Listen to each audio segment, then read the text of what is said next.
The house I grew up in always seemed noisy, but never because of me. The sound of the TV came from the living room, my mom talking loudly on speakerphone, and my sister Amanda's laughter, who always seemed to have something funny to tell. I just moved from one room to another, trying not to get in the way. At the dinner table, the plates were served in equal portions, but the words weren't. "Amanda, how was rehearsal?" my mom would ask. I, on the other side, cut my chicken in silence. If I mentioned getting a good grade, the most I'd hear was, "Oh, that's nice." My dad pretended to read the newspaper, but I could see the corner of his eyes following their conversation. It was always like that. He avoided conflict. The first time I realized the balance would never even out was on a Saturday. Amanda had forgotten to clean the bathroom, her chore. My mom looked at me and said, "Give your sister a hand. She's tired from the performance." I had just gotten home from my 5-hour shift at the supermarket. I didn't answer, I just went. If I turned on the radio in my room, someone would knock and ask me to lower it. If Amanda brought friends over, the sound could echo through the whole house. Little by little, I learned the trick. Expect nothing. I did my chores, worked, and studied in my room, with laughter drifting in from the living room. Sometimes, when the laughter got louder, I'd put on headphones just so I wouldn't hear. By senior year of high school, I was already working part-time at a grocery store near home. When I enrolled in community college with the money I'd saved, my mother reacted with, "Wow, that's great! And what's the course again?" That's when I decided that as soon as I finished the first semester, I'd move out. I didn't even know where to. I just knew that staying there felt like breathing inside a glass. I got married at 25. No drama, no fancy dress. Just a cloudy Saturday in a friend of Mark's backyard, a barbecue, and a few borrowed plastic chairs. He was a civil engineer, calm, straightforward. We met during a community project. I handled the volunteer spreadsheets. He took care of the structures. Simple conversation, no games. After the wedding, we moved to a quiet suburb, a 2-bedroom house with a tiny yard. The rent fit just right in the budget. I left my job in the finance department of a company when our baby was born and ended up staying home. The routine was always the same.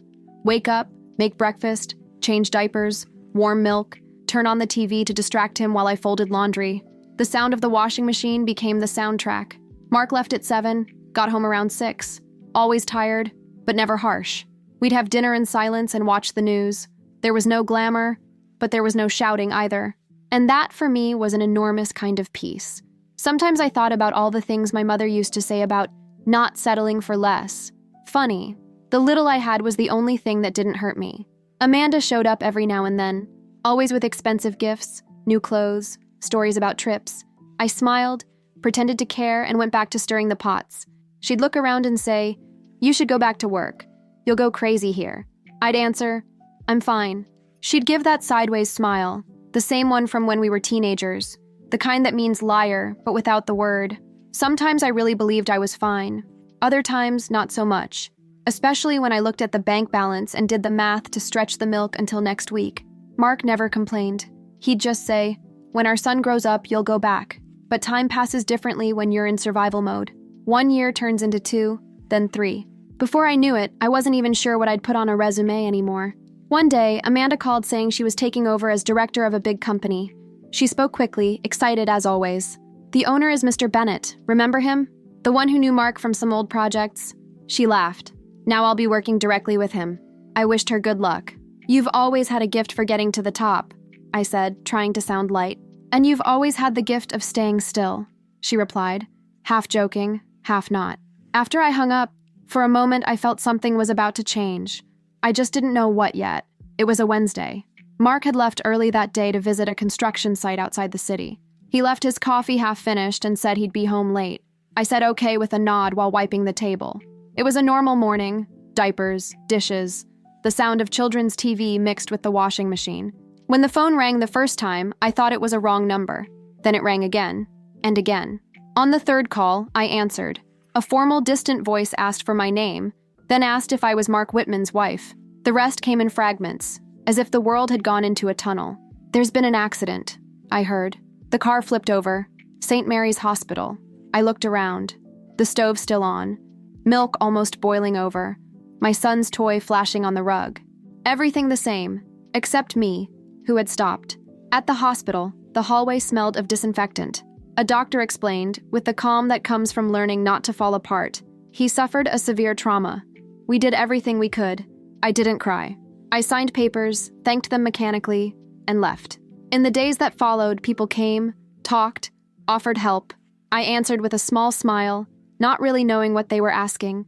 At night, after my son fell asleep, I sat in the kitchen.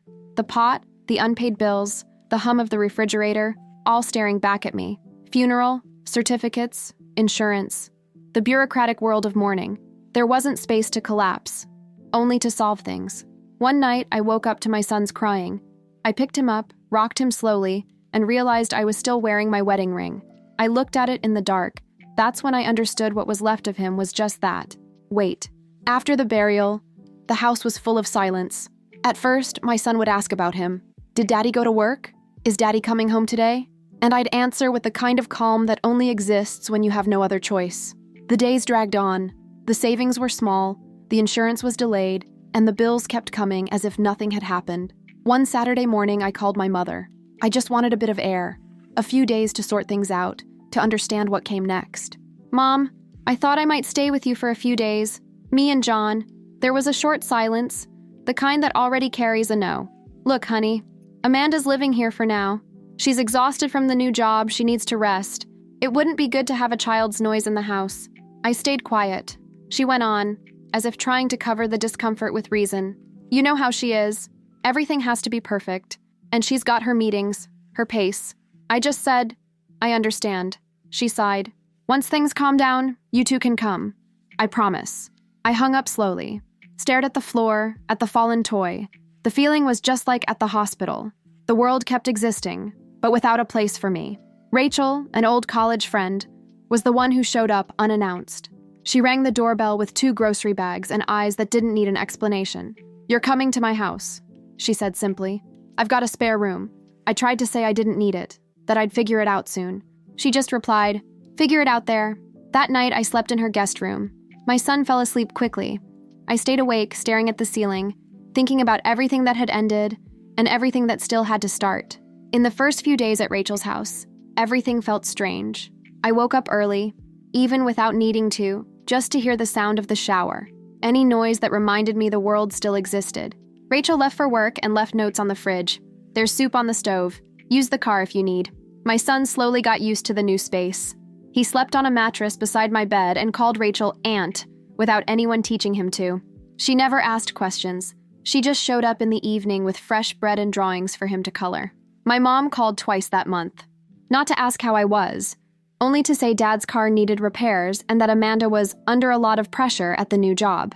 I listened, gave short answers, and ended the call quickly. She always finished with, "We'll see each other soon," like she was talking about a social visit, not her daughter. Amanda, on the other hand, didn't call at all. No message, not even a, "How's the boy?" Rachel said time would show who stayed close, but I already knew. Time only reveals what was always there. By the end of the 3rd month, I began to feel the discomfort of dependence. Rachel kept telling me not to worry, but I felt like a misplaced piece of furniture. My savings were running out, and every bill seemed to remind me of that. I went to the local public school, filled out forms, and applied for a spot for John. I signed with a trembling hand, not from emotion, but from exhaustion. On the way back, I sat on a park bench. I watched my son run after a pigeon, laughing as if the world were still simple. In that moment, I thought maybe it was still possible to start over.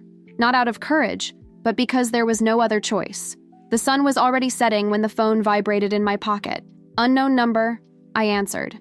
A calm, male voice. "This is Bennett. I was a friend of Mark's." Silence. He went on, "We need to talk." That name wasn't unfamiliar to me. Mr. Bennett's voice sounded steady, the kind that had seen a lot of things happen.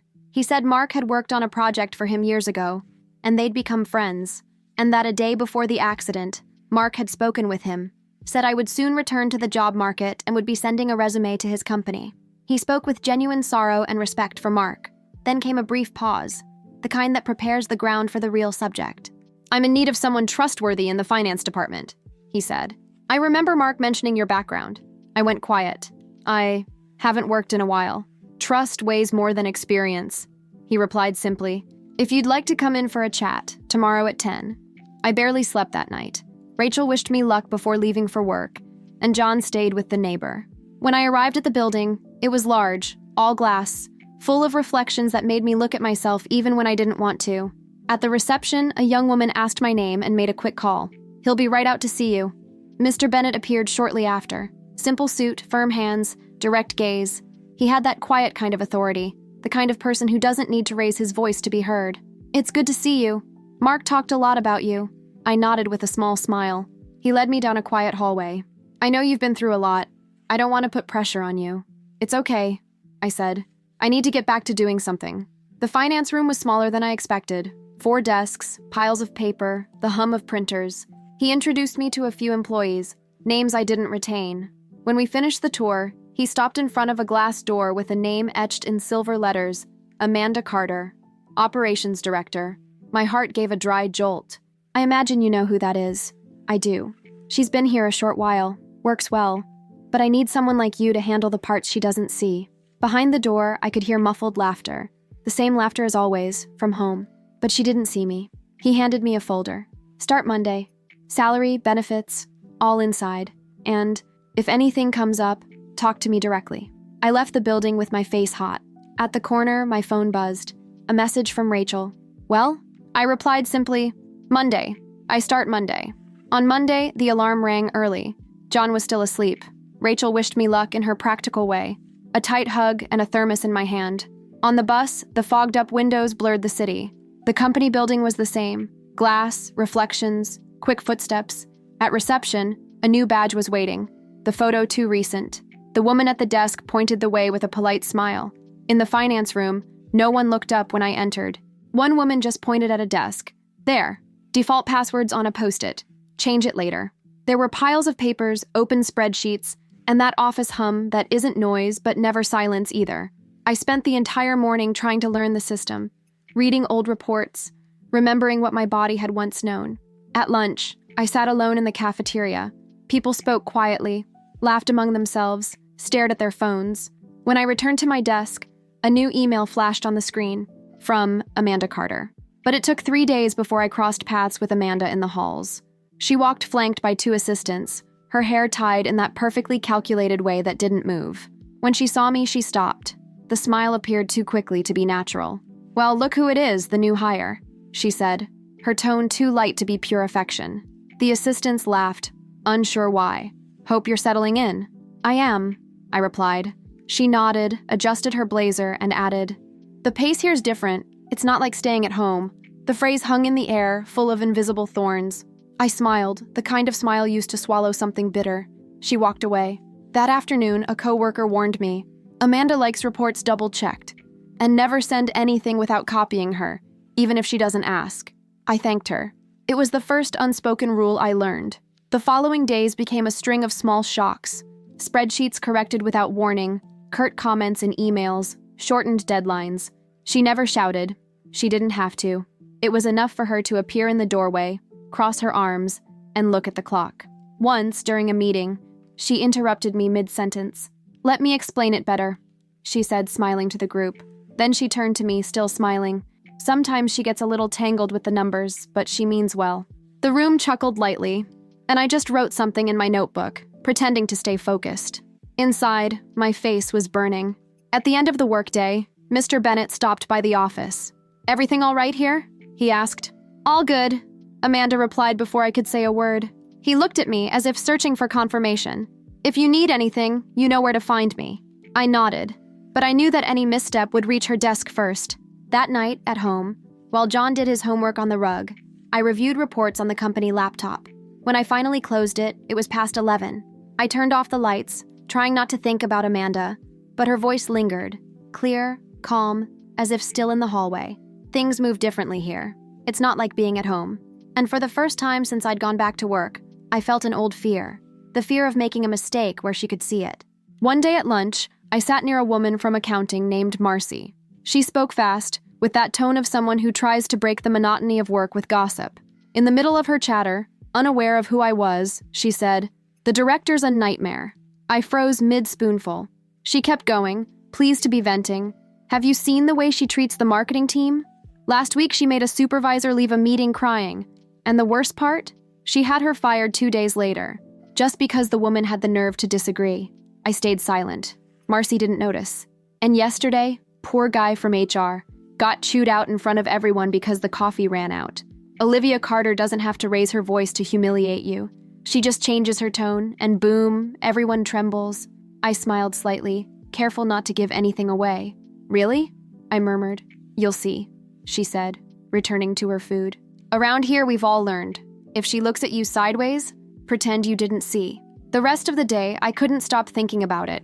It was strange hearing her name said like that, without filter, without family. A name that belonged to me and wounded me at the same time. Later, almost at the end of the day, I heard quick footsteps in the hallway. Olivia appeared at the finance doorway with a closed expression. Who approved this report without checking the expense entries? She asked. No one answered. She grabbed the document off my desk. Was it you? Yes, but No buts. There's no room for mistakes here. Then she turned to the whole room. I hope this serves as an example. She tossed the paper onto my desk and left. No one said a word. Some lowered their eyes. Others pretended to type. I just sat there, motionless, trying to swallow the shame. That week, 2 employees were fired. One for low performance, another for team incompatibility. Marcy whispered, "Incompatibility is the new word for she didn't like you." Little by little, I learned the game. It didn't matter how competent someone was. All it took was a disagreement, a wrong look, a badly timed answer, and the person vanished. I quickly learned the rule no one said out loud. Survival depended on silence. It was Friday when I noticed the first error. A duplicated entry, almost invisible, hidden among dozens of identical lines. Same date, same vendor, nearly identical amounts. Something only noticeable to someone who looked twice. And I did. I spent the afternoon reviewing the monthly reports, trying to figure out if it was a system glitch or human distraction. But the more I cross-checked the numbers, the less they made sense. Cold invoices, approvals logged outside office hours, a pattern of expenses that didn't match the company's size. There were corporate cards used in luxury hotels, meals in resorts, purchases in stores not even located in the state, all justified with vague descriptions: external meeting, institutional representation, strategic partnership. No one seemed to notice, or maybe everyone pretended not to. At the end of the day, I waited for the office to empty out. When the last screen went dark, I opened a new spreadsheet. I began cross-referencing data, one by one, like piecing together a silent puzzle. The columns started to reveal a pattern. Same vendors, same names, same card, and on nearly every approval line, the final authorization came from the same login. The operations director's, her name. That night, at home, John was already asleep. I opened my laptop again and kept comparing reports.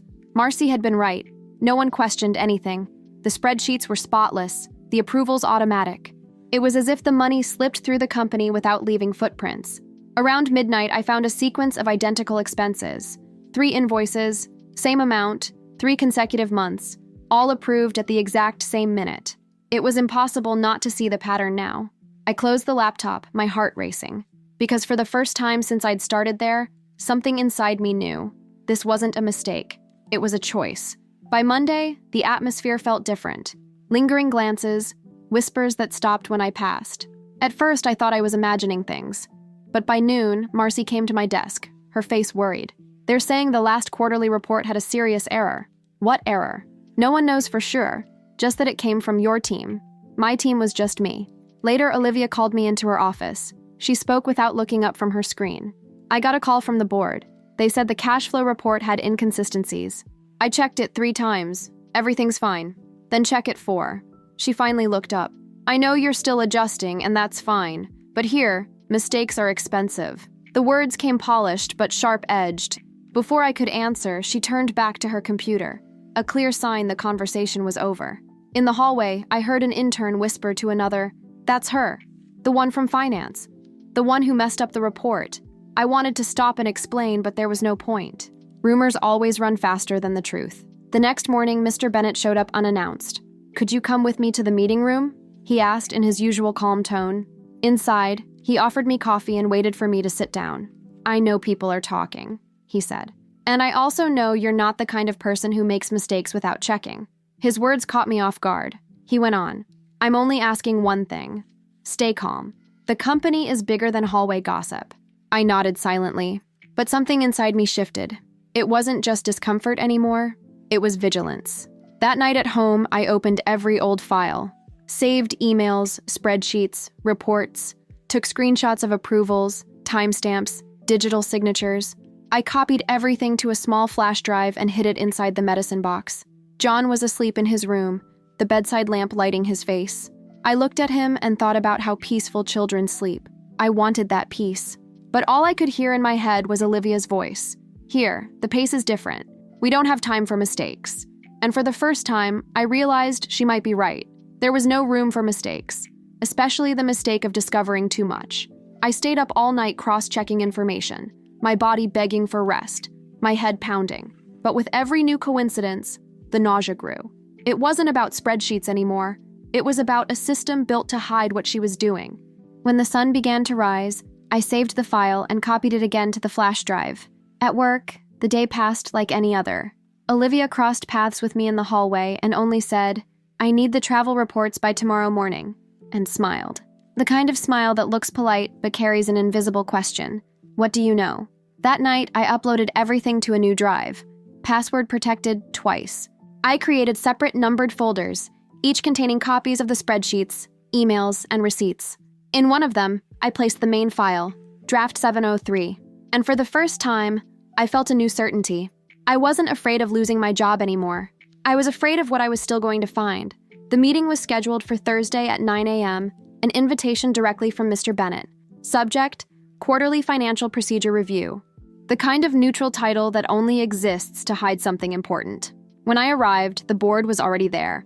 5 people, all in dark suits, papers in front of them, pens perfectly aligned. Olivia sat at the far end of the table. Perfect posture, neutral expression. She looked like a photograph. Mr. Bennett opened the meeting. Mrs. Whitman has brought some observations regarding expense reports. I asked her to present them personally. I nodded, stood up, and plugged in the flash drive. On the screen, the spreadsheet appeared, tangled with numbers and dates. I spoke without emotion, simply showing. Here, the duplicated entries. Here, the invoices for services that don't exist. Here, the travel expenses with dates incompatible with any ongoing project. The board members took short notes. No one interrupted. I kept going. The authorizations were given by a single director-level login. I projected the final slide, a timeline I'd compiled over the past few weeks. The graphs spoke for themselves. Silence. Olivia's face remained still, but her fingers tapped the table. Once, twice. Small gestures say more than words. Mr. Bennett leaned forward, eyes fixed on the screen. Are you sure about these numbers? Absolutely. Everything's been verified 3 times. More silence. One of the board women set down her pen. Another adjusted his collar. When I finished, I turned off the projector. That's all. No one said anything. Mr. Bennett simply took a deep breath and said, "We'll need a few minutes." I left the room, body tense, hands cold. I stood in the hallway. Inside, I could see Olivia leaning forward, speaking quickly, the others listening in silence. I didn't try to guess. That kind of conversation changes fates, and mine had already changed the moment I clicked show chart. 2 days after the meeting, the entire company seemed to be holding its breath. Mr. Bennett called me into his office. He was standing by the window looking out at the city. "The board has decided," he said plainly. "We're proceeding with the termination of the operations director." He didn't need to say the name. "There'll be an external audit, followed by a formal case." I nodded. He sighed. "You did what had to be done. Not everyone would have had the courage."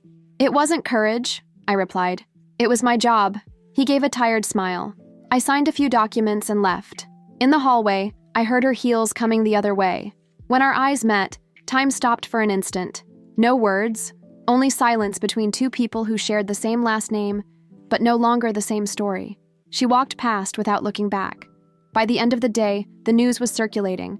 Operations director dismissed after financial inconsistencies. No names mentioned. But everyone knew. That night, my phone rang.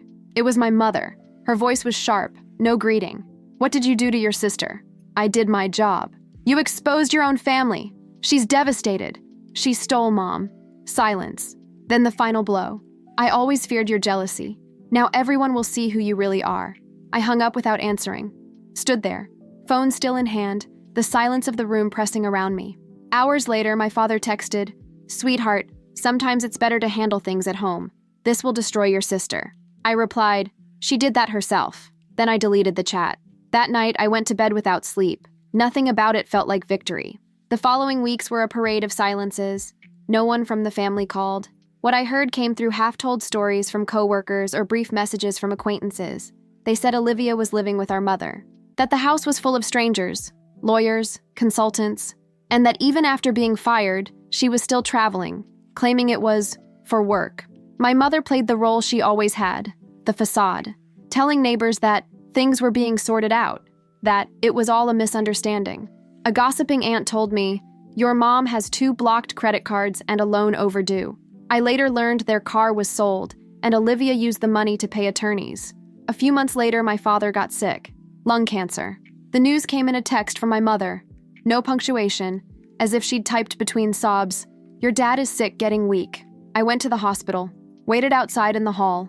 When the doctor came to talk to me, he explained about the medicine the insurance didn't cover. I paid without thinking, but didn't go into the room.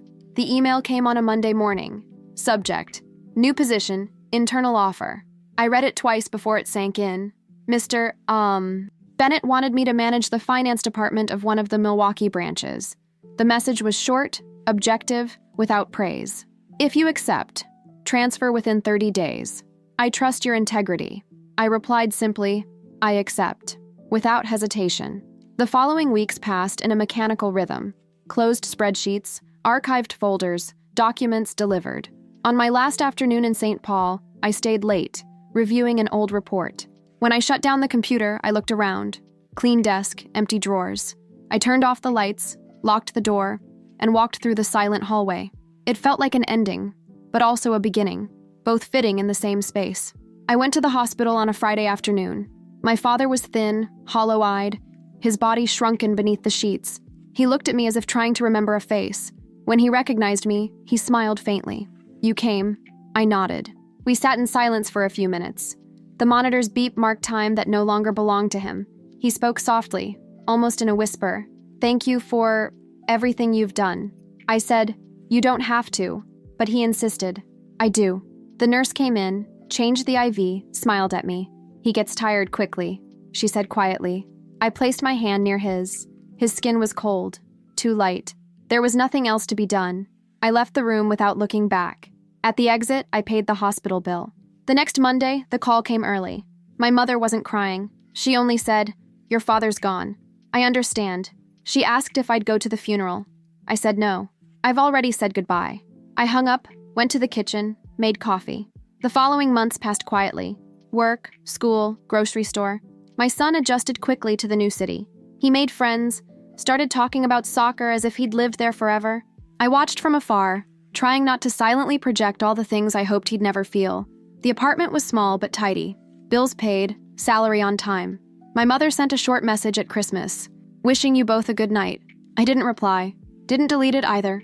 I left it there, between receipts and reminders, like keeping a ghost in a drawer that never opens. Sometimes I wonder if I did the right thing, if I should have forgiven, gone back, tried to rebuild something. But then I remember that forgiveness, for those who've lived in the shadows, isn't relief. It's permission to be erased again. My mother never wrote again. I heard from a distant relative that she'd moved with my sister to a small town, said she was starting over. That word seems to haunt that family. Here, days are simple. I work, have dinner, sometimes read before bed. There's no forgiveness and no need for it. There's acknowledgement. What was said, what was done, what remains. The silence now is mine, and that in the end was all I ever wanted.